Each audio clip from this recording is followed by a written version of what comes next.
Para paigtingin ang pagpapatrolya sa West Philippine Sea, balak ng gobyerno na gumamit ng mga drone ayon sa Philippine National Police.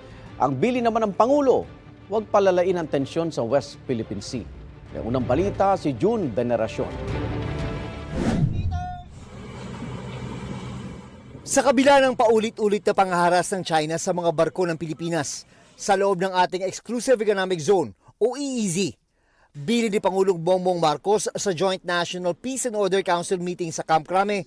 Ang sabi ng ating presidente is we should refrain from provocative stance doon po sa West Philippine Sea so as not to escalate po yung tension sa West Philippine Sea. Plano rin daw ng gobyerno na bumili ng mga unmanned aerial vehicle na gagamitin sa West Philippine Sea. Yung drone nang gagamitin natin para kasi napakamahal po talaga ng gasolina ang gagamitin natin gamit yung mga water assets natin para magbantay. Magastos man at limitado ang kakayahan.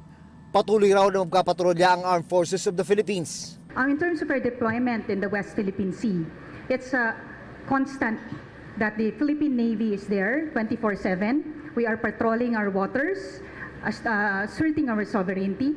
Kamakailan, muling kinundina ng Amerika ang agresibong mahakbang ng China, hindi lang sa West Philippine Sea, kundi pati sa iba pang bahagi ng dagat na inaangkin din ng China.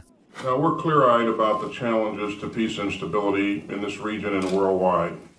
And that includes coercive behavior by the People's Republic of China in the East China Sea and the South China Sea and elsewhere in the region.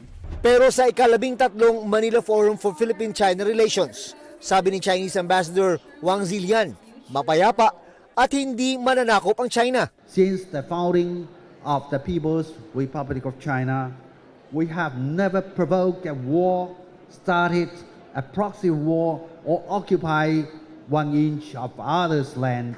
Wala raw karapatan ng ibang bansa na paratangan silang banta sa seguridad. When we are baselessly accused of being a security threat by former colonialists and aggressors, we can stand the test of the history and soberly aware of the reasons behind.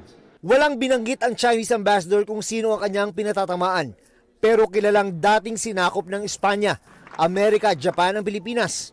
Mga bansang nananawagan na sundin ng China ang rule of law. Inanyayahan din ni Wang ang mga Pilipino na bubisita sa kanilang bansa para mas lalo raw itong maintindihan. China and the Philippines have maritime differences, but China has always insisted on managing and addressing the differences through dialogue and consultation.